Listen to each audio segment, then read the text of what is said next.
Hello అండి. దసరా నవరాత్రులు celebrate చేసుకుంటున్నారా? ఈ దసరాలో అమ్మవారి నైవేద్యానికి కమ్మటి పులిహార ప్రసాదం ఎలా చేసుకోవాలో చూపిచ్చేస్తా వచ్చేసేయండి. సింపుల్‌గా, ఈజీగా అనమాట.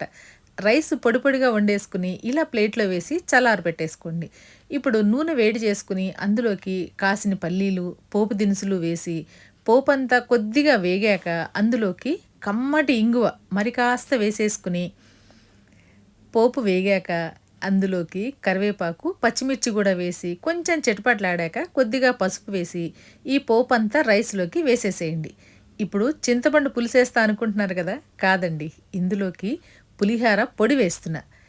ఇది చాలా ఈజీ అనమాట. సింపుల్‌గా, ఈజీగా ప్రసాదాలు చేసేసుకోవచ్చు. ఈ రెసిపీ నెక్స్ట్ వీడియోలో పోస్ట్ చేస్తాను. తప్పకుండా చూసి మీరు ట్రై చేసేయండి. ఇలా కలిపిన పులిహార చక్కగా ప్రసాదాలకి సింపుల్‌గా, ఈజీగా చేసేసుకోవచ్చనమాట. ఇలా పులిహార చేసి పెట్టామనుకోండి, కొండ మీద కనకదుర్గమ్మ ఈ ప్రసాదానికి ఫిదా అవ్వాల్సిందేనండి.